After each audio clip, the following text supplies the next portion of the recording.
Bawa kwarta wab shalanawa, Bawa kwarta wab shalanawa, aba Yahawa shabasamayam, abayahawa siya basyamayam, salaka lanawa, salaka lanawa, al kataa yanawa, al katayanawa, watawadalak al damak, utawadalak al damak, sa satap at kataa yanawa, kasyatap at katayanawa, kalhalal hawadla aba Yahawa alhayam, kalhalal hawadla abayahawa alayam, basam masyayak yahawshay, Basyam masyayak yahawasyay, basam raw kakadas, Basyam rokakadas, yaman. Yaman. Okay, nandito na tayo sa chapter 2 ng pangalawang aklat ng Makabeo. So, diretso tayo, basa. Pangalawang aklat ni Makabeo, Kabanata 2, verse 1 to 32. Sa talaan ng kasaysayan ay mababasa na hindi lamang inutusan ni Propeta Jeremias ang mga dinalang bihag na magdala ng apoy na nabanggit. Itinuro din niya sa kanila ang kautusan at pinaalalahanan sila na maaaring mailigaw ang kanilang isipan kapag nakita nila ang mga napapalamutiang mga ribultong pilak at ginto. Sinabi niya na mag-ingat sila upang huwag mapalayo sa utos ng alahayam. Okay. Ang unang aklat ng Makabeo, doon nakapokus sa digmaan. Una kay Judas Makabeo. Nung namatay siya, si Jonathan. Nung namatay si Jonathan ay si Simon. Itong pangalawang aklat, ito'y nakatalagay patungkol kay Jeremias. Na paano maglilingkod. Kasi biro mo yung templo na ginawa, ang pangalawang templo, pinasok ng mga hintel at gilagyan ng mga ribulto. Sa verse 2, itinuro din niya sa kanila ang kautusan. Importante ang kautusan. Kasama dito ang pag-attend lagi sa tuwing Sabat. Kasama sa kautusan yan. At pinaalalahanan sila na maaring mailigaw ang kanilang isipan kapag makita nila ang mga napapalamuti ang mga ribultong pilak at ginto. Kasi ang templo nila, pinasok ng mga hintel at nilagyan na ng mga ribulto. Dito sa ending, dito natin i-focus to. So, ang pinaka-purpose talaga, ang pinaka-topic talaga dito sa second book of Makabeo ay patungkol sa paglilingkod kay Yahawa, pagsunod sa kautusan, at pag-iwas sa mga idolatry o ribulto. Yun ang ng second book of Makabeo. Okay, tuloy tayo. Nakatala rin sa kasaysayang iyon na dahil sa utos ng alahayam, ipinag-utos ng propeta na dalhin kasunod niya ang tuldang tagpuan at ang kaba ng tipan.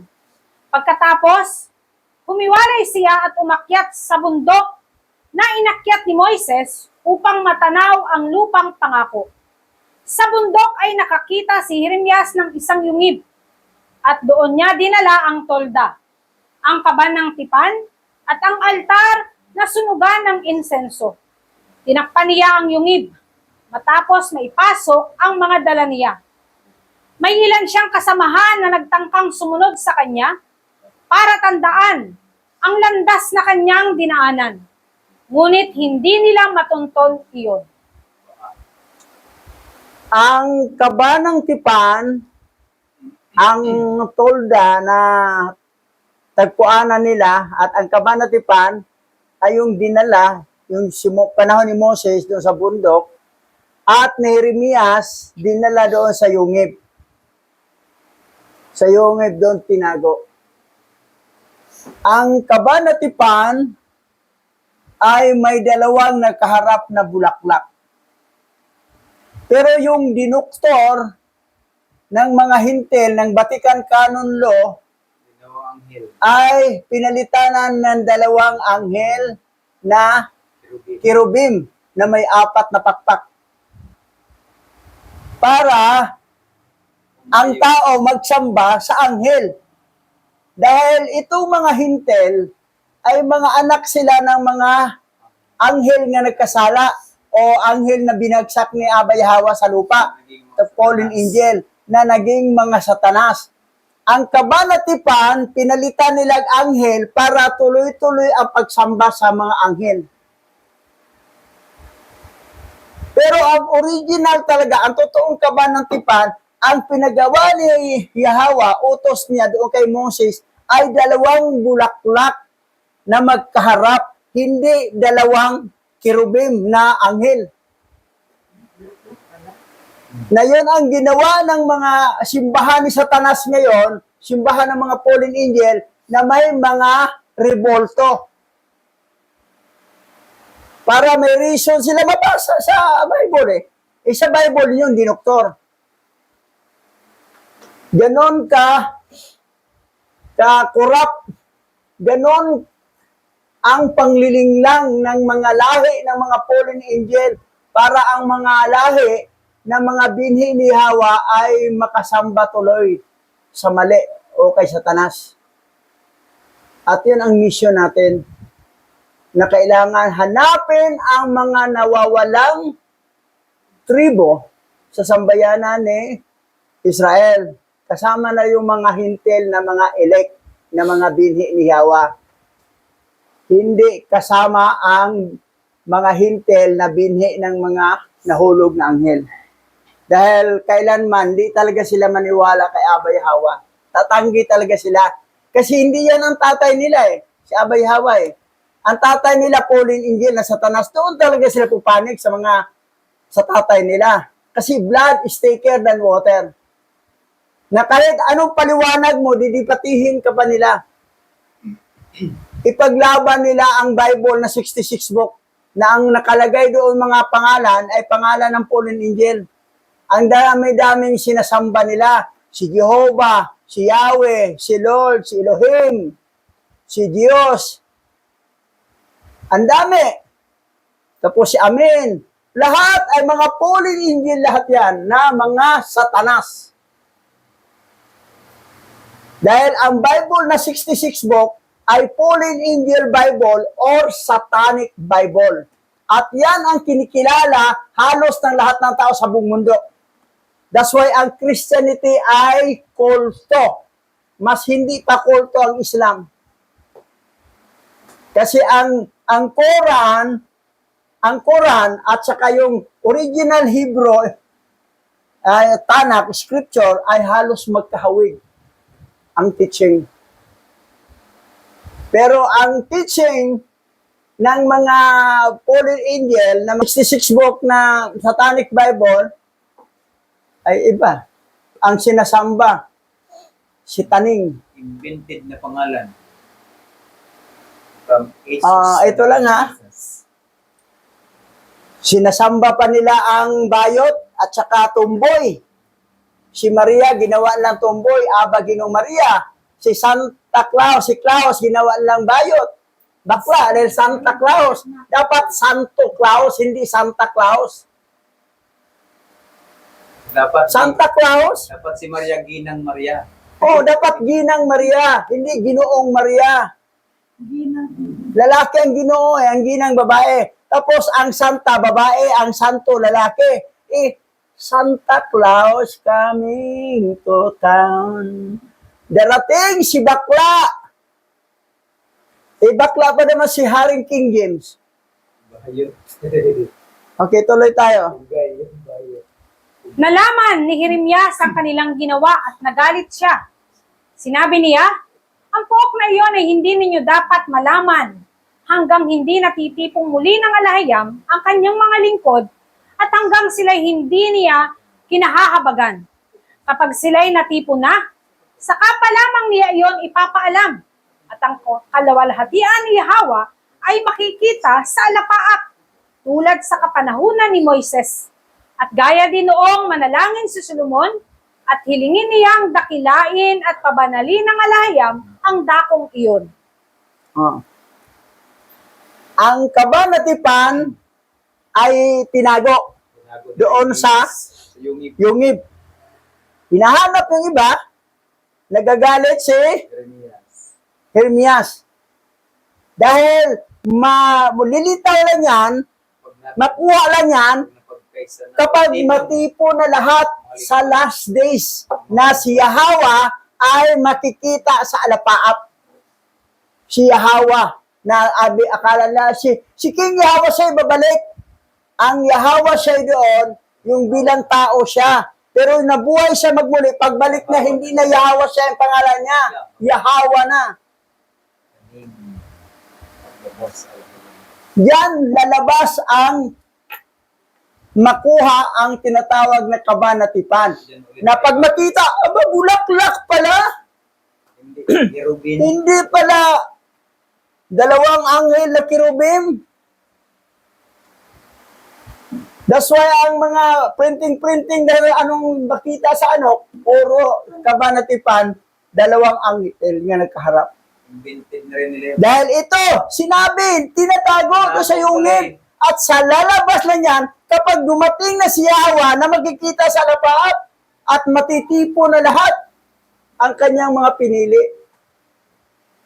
Na sabi siya, saan ba ang kabanatipan? Bakit? Nandoon sa nandoon doon. Wala, hindi talaga dito nalalaman natin na itinago talaga. Lalabas lang yan pag si Yahwa ay makikita na sa lapaap. si Jeremias pala na wala.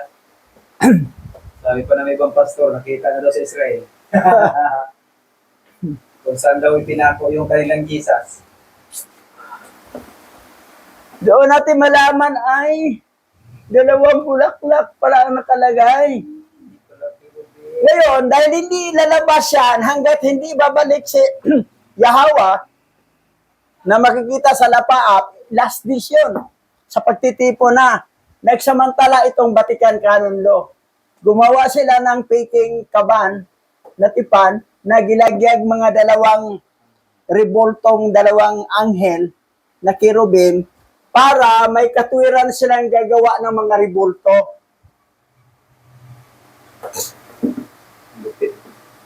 Bulaklak ang nakalagay sa original ancient Hebrew scripture, hindi kerubim. Maraming mga pastor dito, mga walang alam. Nakakala nila, kerubim ang nakalagay doon. Nakatago at hindi lalabas hanggat Hindi natitipo. makikita Hindi natitipo. sa alapaap si Yahawa. Tawag magbabalik. Dahil may naghanap Nagagalit si Jeremias. Hanapin yan. Tago yan. Tinatago na yan Okay, tuloy tayo. Nabanggit din sa kasaysayan na ang matalinong si Haring Solomon ay nag-alay ng handog nang maganap ang pagtatalaga sa nayaring templo. Nakatala rin sa kasaysayan na pagkatapos niyang manalangin, bumaba ang apoy mula sa langit at tinupok ang kanyang handog, tulad ng nangyari nang si Moises ay manalangin noong unang panahon. Nooy sinabi ni Moises, natupok ang handog para sa kapatawaran ng kasalanan sapagkat hindi ito kinakain. O yan. Yan ang unang tipan. Maghandog ng hayop at tutupukin sa apoy, masunog, tanggap niya ang handog. Yan ang unang tipan. Pero sa bagong tipan, ay handog na mismo ni Yahawa nga nagkatawang tao, ang pangalan niya bilang tao, Yahawa Shai. Dugo niya mismo at buhay. Ang dugo niyang hinahandog, inaalay para sa katubusan ng ating mga kasalanan at buhay na walang hanggan. Hindi na yung hayop. Walang bisa yun. Kasi yun naman talaga gi-promise ni Abay Hawa kay Adan. Adan Hindi ko lang naipasok doon nung the book of Adam. Nakapag-ako. Na sabi ni umiyak si Adan at sa Liba Di ba kami pwede makabalik doon? Di ba kami pwede mapatawad sa aming kasalanan na gawa na kumakain kami sa bunga ng punong kahoy na nagbigay ng kalamat sa mabuti at masama? Makabalik kayo kapag ako'y magkatawang tao at mag-shed ng blood doon sa Golgota at gagamitin ni Satanas ang mga Hudyo upang papatayin ako at sa 3 araw mabubuhay ako magmuli. At yan ang katubusan ng inyong kasalanan at makabalik na kayo sa Garden of Eden, sa buhay na walang hanggan. Yan ang promise eh. Ang covenant, yung new, na ang dugo talaga mismo ni Hawa nga nagkatawang tao, ay Hawa Shai. Kasi kung hindi siya magkatawang tao, wala siyang laman at dugo na ibubuhos, na para ihandog. Kaya patayin. Oo. Walang Yan ang dahilan nagkatawang tao siya. At siya mismo nasabi na magkatawang tao siya. Pero ang daming hindi maniniwala na nagkatawang tao si Yahweh. Iba daw si Hawa siya, iba daw si Hawa. Dahil si Hawa siya daw, galing anghel daw. Anghel siyang mata. Mag-aral ka. Dahil yan ay papahamak sa'yo, papuntang impyerno. Dami kong madalhin. Okay, tuloy tayo. 8 araw ding ipinagdiwang ni Solomon ang pesta. Ang mga pangyayaring ito ay nababanggit din sa talaang bayan at sa pansariling talaan ni Nehemias. Nagtayo si Nehemias ng isang aklatan at dooy tinipon niya ang mga aklat tungkol sa hari at ang mga sinulat ng mga propeta at ni David. Mayroon pang mga sulat buhat sa palasyo tungkol sa mga banal na handog. Tinipon naman ni Judas Macabeo ang mga aklat na nagkahiwa-hiwalay dahil sa digmaan. Kaya mayroon tayo ngayong mga sipi ng mga iyon. O, biro mo, during the time ni Judas Macabeo, sabay na pala silang Nehemiah at saka Jeremiah. Pero doon sa first book of Macabeo, walang nabanggit yung mga pangalan, puro gira lang. Pero dito nabanggit na. Kasi ito ang focus dito sa second book ay paglilingkod, pagsasamba, pagsunod sa utos. Ang taga-ingat ng mga libro. At yung mga aklat na yan, pinagtipo nila. Dahil lalo yung diayos ni Judas Macabeo dahil nagkahiwalay-walay dahil sa gira. Digmaan eh. Okay, tuloy tayo. Magpadala lamang kayo ng kukuha kung inyong kakailanganin ito. Malapit na ang pagdiriwang ng pagdalisay sa templo, kaya kami sumulat sa inyo upang ipaalala na ipagdiwang din ninyo ito. Ang Yahweh ang nagligtas sa kanyang mga lingkod at siya rin na nagbigay na muli sa atin ng lupaing banal, ng ating kaharian, ng paglilingkod sa kanya bilang saserdote at ng pagsamba sa templo. O yan. Pagsamba sa templo. Kailangan talaga focus pagsamba. Lalo na sa araw ng Sabat. Pero ang iba, walang pakialam. Ang hindi talaga totoong manampalataya ni Abay Hawa, walang pakialam yan sa pagsamba eh. Ano na yan, sulpot-sulpot. Kung ano ba, mutong halag bulanon. Mutong halag bulanon. Kasi may after kasing blessing na darating. Hindi talaga totoo manampalataya. Kasi ang totoo manampalataya, may blessing o wala, laging umaaten. Kasi ang pagsamba niya, totoo na pagsamba kay Abay Hawa. Dahil sinabi doon, pagsamba sa templo, doon, mga utos yan.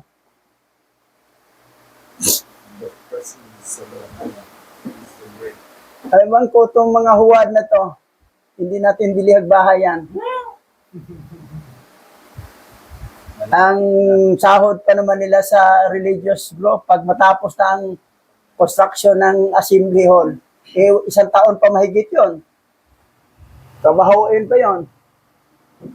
Pag matapos na, may opisina na, mayroon ng assembly hall, saka pa magsimula ang sahod ng religious. Pag wala pa, wala. Nga kayo. Dahil hindi kayo totoong manampalataya, mga huwad pala kayo. Mga piki pala kayo, musimbalag bulanon. Pag dulom, Pag hindi bulanon, wala, di na makikita. Ang iba, di ko masimba, sobrang init panahon. Una naman, hindi mo simba dahil ulan ng panahon. Magbasa. Wala talaga, puro. Ang sa totoo lang, kung may gusto, maraming paraan. Pag ayaw, maraming dahilan. Nagdadahilan lang. Hindi talaga totoong nanampalataya kay Abay-Awa. Mabuti pa yung isang ano mo, naswera, no? Pangalan yon? Nelson. O, Nelson. Si Ka Nelson. Oo. Binhi ni Yawa yon. Pero yung binhi ng fallen angel, na kunwaring binhi ni Yawa, musimbag bulanon lang yan. Manayming lang sa blessing. Sumupot naman pag ipaayos ang cellphone, Gcash. Pag hindi na naayos na, hindi na sumipot. Wow. Ay, ano? Inaayos na problema. Tuloy. Ayon sa pinangako niya sa kautusan, tayo iniligtas niya sa napakalaking kapahamakan at kanyang ipinadalisay ang banal na templo. Kaya nagtitiwala kami sa lahayam na siya'y mahahabag sa atin at sa lalong madaling panahon ay titipunin sa kanyang dakong banal ang lahat niyang mga lingkod, saan man sila naroon. Ito ang kasaysayan ni Judas Macabeo at ng kanyang mga kapatid na itinala ni Jason ng Sirin sa 5 sulat. Kasama rin dito ang ulat tungkol sa pagdalisay sa templo, ang pagtatalaga ng altar. Yung pagdalisay ng templo at pagtatalaga sa altar. Walang girang nabanggit ito. Digmaan, puro paglilingkod. Okay, tuloy.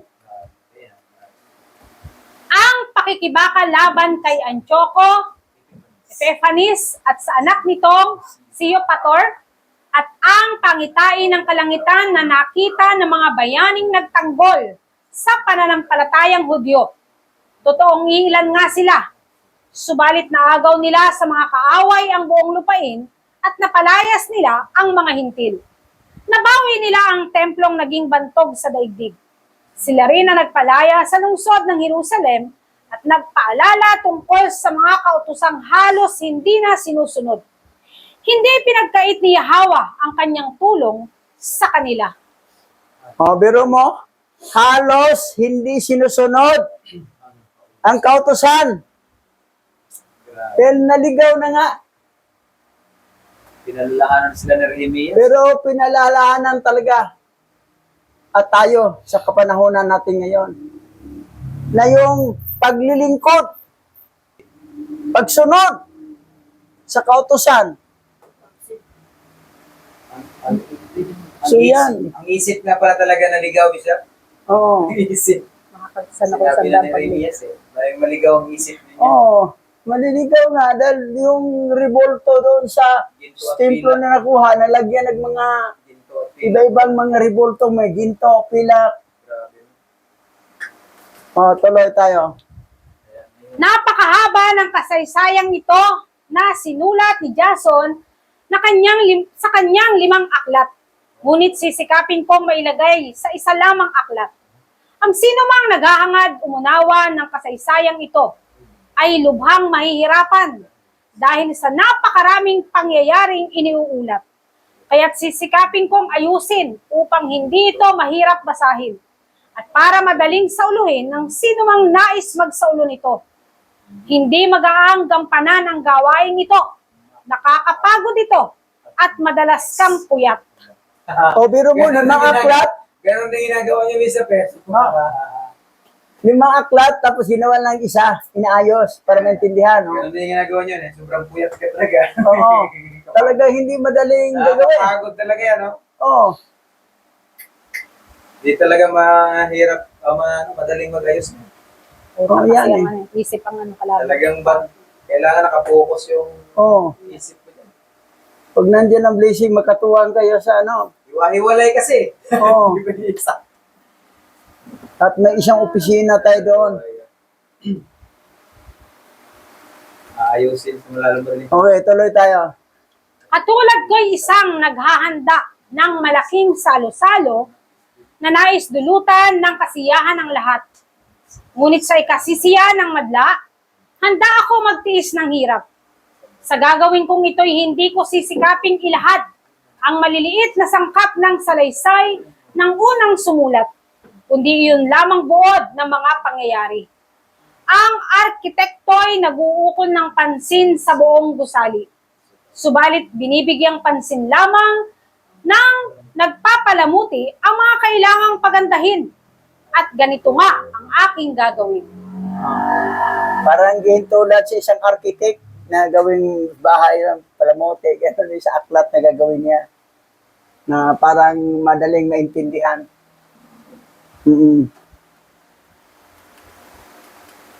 Okay, tuloy. Ang mananalaysay ay nagsasaliksik at nagsisiyasat ng lubusan bago isulat ang kasaysayan.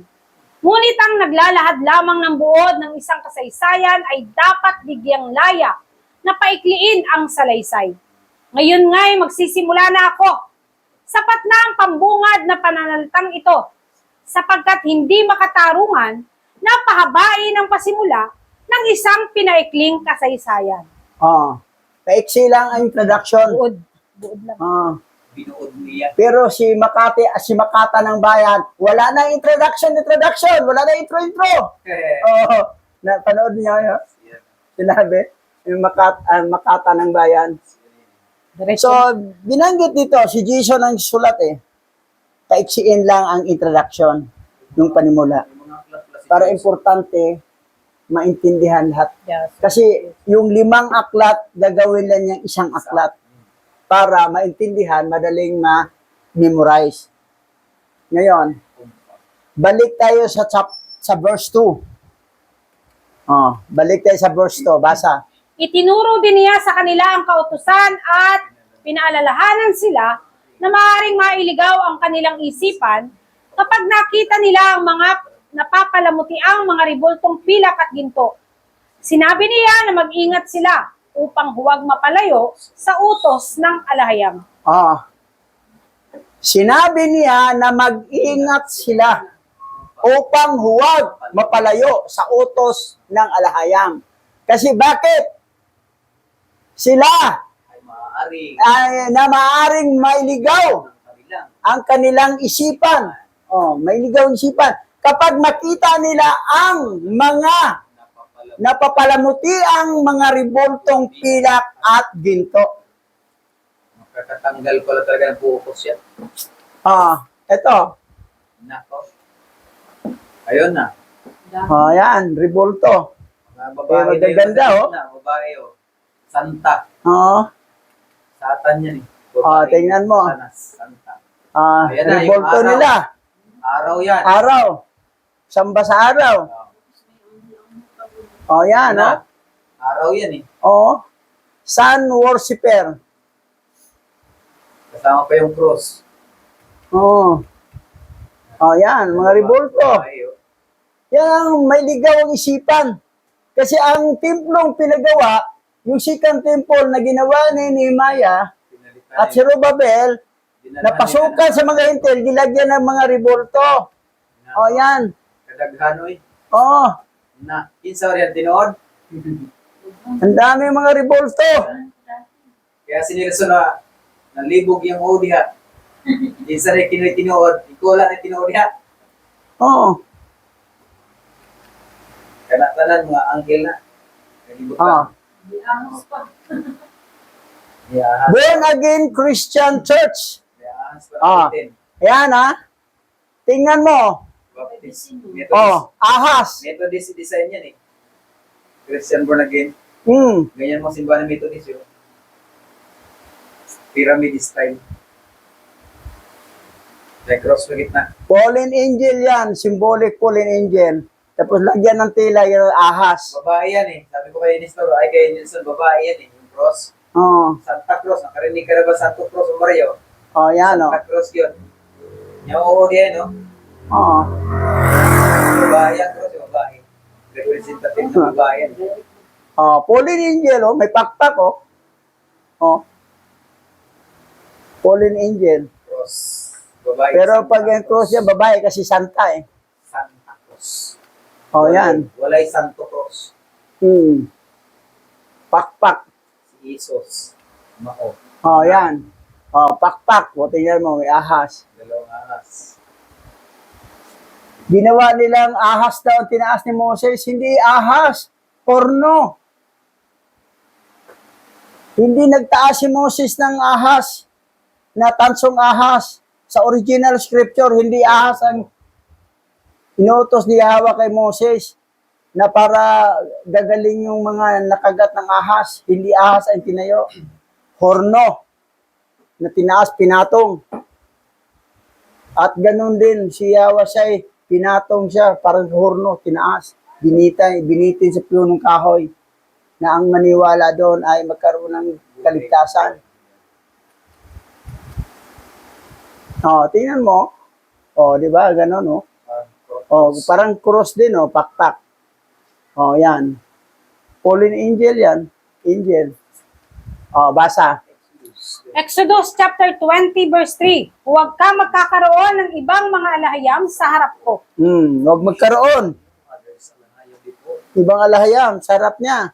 O, ano pa? Exodus chapter 20 verse 4. Huwag kang gagawa para sa iyong sarili ng larawan ng alinmang nilalang sa langit o sa lupa o sa tubig para sambahin. O. Binanggit, ha? Huwag kang gagawa para sa iyong sarili ng larawan na alinmang ninalang na nasa langit. O, sino bang nando sa langit? Mga anghel. Maliban kay Oh, sa lupa, yung mga tikbalang, mga ano, tayok, sa tubig, yung mga isda, si Libyatan, si Dagon, Si Jesus, ang Kristos, para sambahin. isda. O, basa. Exodus chapter 20 verse 5. Huwag mo silang yuyukuran o paglilingkuran, sapagkat ako ang Yahweh ay isang mapanigbuhuing alahayam na dinadalaw ang kasamaan ng mga ama sa mga anak hanggang sa ikatlo at ikaapat na salinlahi. Magsisilos pala si Abba Yahweh kapag magkaroon tayo ng ibang alahayam, ng ibang Diyos-Diyosan o revolto. That's why ang mga born again Christian, walang kamalay-malay, may revolto kayo, yung cross nyo. Yung cross nyo, babae pa naman yan, Santa Cross. Walang Santo Cross, Santa Cross. Symbolic ng fallen angel yan. Babae ang Krus. Dahil si Bilyar, na yung babae. Si Gadriel, lalaki, yung pumasok sa ahas. Si Bilyar at saka si Gadriel, isa lang yan na fallen angel. Bading. Mukhang babae ang pakakita ni Adan sa Ah. O, tuloy. Exodus chapter 20 verse 6. Ngunit magpapakita ako ng kagandahang loob sa libo-libo sa mga umiibig sa akin at tumutupad sa aking mga utos. Oh, tumutupad sa utos. Kailangan talaga sumunod sa utos, sa tura. gandang Oh, hindi tayo sumuway. sa mga libo-libo lang. Oh, Apokalipsis chapter 21 verse 8. Ngunit ang mga duwag na naghahayag ng salita ng alahayam at ang mga taksil at ang mga nagagalak sa mga kasuklam-suklam, ang mga mapakiapid, ang mga mamamatay tao, ang mga mangangalunya, ang mga sumasamba sa Diyos-Diyosan, ang mga nagbibigay ng mga kaluluwa sa mga demonyo, at ang lahat ng mga sinungaling ay magkakaroon ng kanilang bahagi sa lawa ng apoy na siyang ikalawang kamatayan. ito na. Ang mga duwag na magayag ng salita ng alahayam. Alam nila, pero duwag lang. Kasi maraming basher pag pera ko. Magalit. Duwag ka. Kasama ka dito. Kasama ka dito sa mga pasaway. Marami daw magalit. Oh. Kung banatan ka, sige, banatan mo ako. Sinabi na nga na dahil sa aking pangalan, kapuutan kayo ng lahat ng mga tao. Ayaw mong kapuutan ka? Ayaw mag-share sa social media ng pangalan ni Abba Yahweh dahil natakot na may batikusin, maraming basher. So, mga kasama sa mga duwag yan. Mga taksel. Mga nagagalak sa mga kasuklam-suklam na mga, yung mga kahiyalayan, mga kasuklam-suklam na gawain, nagagalak sila doon. Makikiapid. Yung naniniping ng babae o nagsiping ng lalaki na hindi kasal. Mamatay tao. Yan. Criminal. Mga kriminal. Nangalunya. Na puro may asawa. May asawa ang lalaki, may asawang babae, pero sila nagtagpo. Mare, o pare. Wala si kupare, wala si Maris. Tayo na, yan. Nangalunya yan. Sumasamba sa Diyos-Diyosan. Ang mga nagbibigay ng kaluluwa sa mga demonyo. Yung nag-celebrate ng birthday. Kasi kung mag-celebrate ka ng birthday mo, nagbibigay ka ng kaluluwa sa demonyo. At yung demonyo, may kaluluwa na, pwede na sila magmumulto. Akala nyo yung birthday, ayos yan? Hindi. Nagbibigay ka ng kaluluwa sa mga demonyo. Doon nga kay Paraon, yung mga revolto niya nabibigyan ng kaluluwa, ang mga revolto ni Paraon. Nag-celebrate si Paraon ng birthday niya. Nabubuhay ang mga rebulto. Sino bang tatay, nanay ng mga demonyo? Si Lilith, nanay. Tatay, si Samael. Si Samael. Ang tatay, si Samael. Ang nanay, si Lilith. Araw-araw, nanganganak na 100 demonyo. Si Lilith. At itong mga demonyo, evil spirit to Pero magkakaroon ng kaluluwa kapag may nag-celebrate ng birthday. Grabe. Yan nakalagay Original scripture to, Revelation chapter 21 verse 8. At ang lahat ng sinungaling, yan. At ay magkakaroon ng kanilang bahagi sa lawa ng apoy na siyang pangalawang kamatayan. Mapupunta pala sa dagat-dagatang apoy. Sige, birthday pa more kayo. O dito na tayo nagtapos. Birthday. Dadako tayo sa panalangin, Pastor Richard. Tangin. Yawa aming alahayam, salamat sa mga paalala at sa mga bagay na aming natutunan sa araw nito. Ikaw lang ang patuloy namin susundin, dadakilain at pararangalan sa aming buhay. Do binuwang aming mga puso ay patuloy na magpailalim sa iyong kalooban. Ang aming mga isip ay malinis against sa iba't ibang klase ng karumihan sa libutan ito. O Yahawa, ang iyong pong kalinga at patnubay sa pamagitan ng iyong banal na dugo ang siyang aming patuloy na magiging katuwiran sa buhay nito. Papuri, pagluwalhati, pagsamba sa iyo. Nararapat, ikaw lang ang aming minamahal at patuloy na sasambahin aming alahayam sa pangalang banal ni Masay Kausay. Yaman.